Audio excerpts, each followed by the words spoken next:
Good afternoon, everyone, and thanks for joining us. Today we're excited to announce a new radio partnership that we believe will help us continue to enhance our brand and reach our large and growing fan base. Beginning today, ESPN 1520 will be the new radio home of UB Athletics. ESPN 1520 is a 50,000 watt station, has one of the strongest signals in the nation. At night, the station can be heard from New England to South Carolina and all up and down the East Coast. In addition to every UB football and men's and women's basketball game, ESPN 1520 will also broadcast a 30-minute coaches show with head football coach Jeff Quinn, as well as men's and women's basketball head coaches Bobby Hurley and Felicia Leggett-Jack. ESPN 1520 will also serve as the flagship station of the UB Bulls radio network.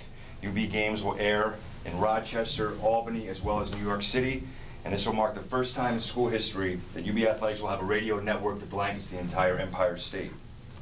This partnership will also enable a cross-promotion of UB Athletics across Intercom's other stations, including WGR 550, 930 WBEN, KISS 98.5, and Star 102.5. Now, here today to discuss this relationship is our UB Director of Athletics, Danny White, as well as Intercom Vice President and General Manager Greg Reed. And with that, I'm going to hand it over to Danny for an opening statement. All right. Thanks, John.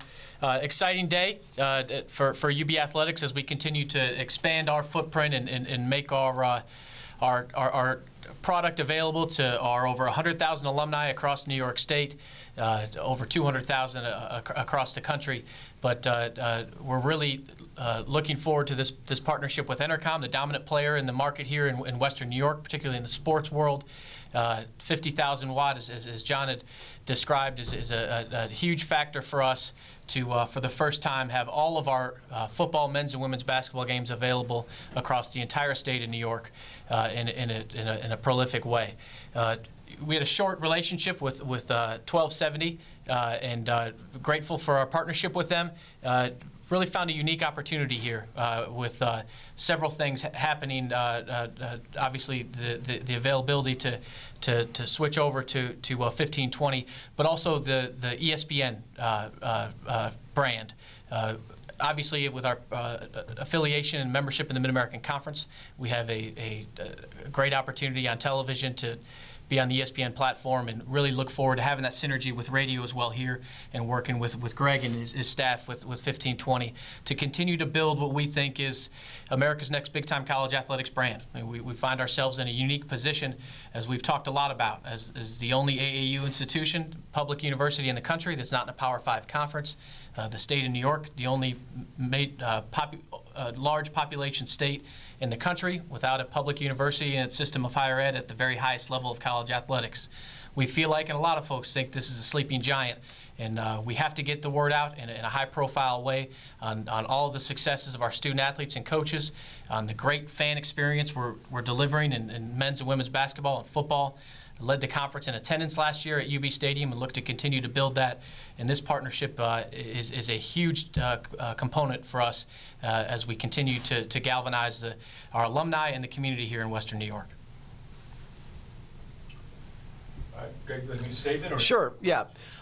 We found out through a lot of research that Western, and I guess even just by opening our eyes, Western New York has an insatiable appetite for sports. And that's why we launched ESPN 1520 last September. And one of the purposes of that station was to provide a better outlet for local collegiate sports in Western New York, and to just get out the message of what's going on. And you'd have to be in a cave to not see what's happened in the last year here with Bobby Hurley. And then also, the NFL draft, all the attention around Khalil Mack as the 5th pick. Everyone's taking notice that things are happening here at UB, and we're excited to be a part of it, excited to put the ESPN brand right in the same line with UB, and we can't wait to start playing football and basketball. Thank you. Danny, why is it important to be on Intercom, not just ESPN 1520? You have Star 102.5, KISS 98.5, WBEN, which is a premier news station. Why is that important for you and your vision and what you're trying to do? No question, and the cross-promotional elements to have a presence on all those channels. We know the captive audience that Intercom has in this market is huge. It's unparalleled, and a big part of, and we talk a lot about is we think we're a little bit relatively unknown. People that come to our games, people that came to UB Stadium, came to Alumni Arena last year, left with smiles on their faces, had a great experience. We got to get the word out more aggressively, and I think this really helps us do that. Also, obviously, there's been some past success. Khalil Mack, off the heels of that, you guys are still launching, and lots of stuff was put out there in national media, a lot of exposure for UB. Bobby Hurley brings a name. So you've had past success. How is this kind of a launching point to continue that going? You are making a change. You're going from one station to another. So why is the transition now important to you? It was important for us to maintain a strong presence in New York City, where we have just under 40,000 alumni. And at the same time build a network that gets us across the entire state to over 100,000 alumni. And so it was kind of a complicated assessment in how we make that happen. But when we saw the opportunity to be on such a powerful signal right here out of Western New York, where obviously we have the largest portion of our fan base, our alumni base, we really thought it was a unique opportunity. Greg, can you talk about the fact that other stations in the state and Intercom are going to be carrying UB football and basketball, how important that is from an Intercom point of view? Well, I think, the more people that have access to the games and have access to it, the better for not just the listening and the sponsors, but also for the ability to recruit athletes to the university. I mean, the fact that the games now will be heard in many hotbed recruiting areas, I think it's great. I think that's what the big signal's all about. And for us, it's really about local. I mean, we have a huge commitment to local content and local programming on our stations, and that's why we want to get UB on ESPN 1520. It's a great outlet for the local, also for the local fans as well. Yeah, that's a great point, Greg. I didn't touch on that, but our coaches are very excited about the recruiting implications of this.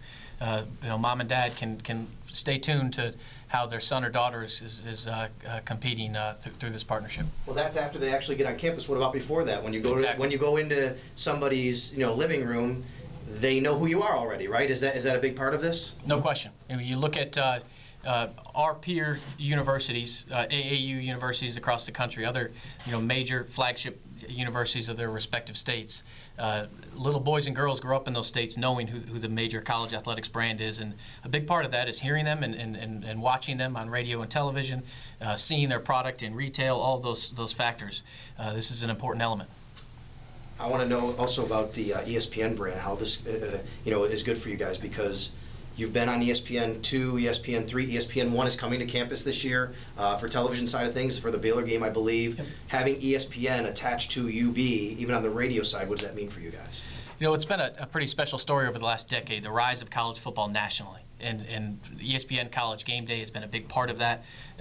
In our world, as we continue to build a vibrant college football, college basketball atmosphere, there's not too many, may not be another brand as powerful as ESPN, and what that means to people nationally in college athletics, and what we're hoping that resonates with local people wherever they went to school. We have folks in Western New York that identify with college athletics. They're college athletics fans. And our story is that we have a pretty big time thing happening right here that they can come be a part of. Greg, we now have at Intercom the Buffalo Sabres, the Buffalo Bills. People always considered Buffalo as more of a pro sports town, but I think the last couple of years have demonstrated that it's not just the case. Why is it important for you to have the premier athletic institution in the area now also on Intercom? Well, Sal, I think the biggest thing is that we want to be part of the local community. That's really what it's all about. And a huge segment of the community is experiencing UB sports right now, but not, as Danny said, a lot of people still don't know about it. The real diehard sports fans, they know Khalil Mack drafted number 5 by the NFL, but I don't think everyone knows what kind of experience it is out here at the games, both at Alumni Arena and out at the stadium.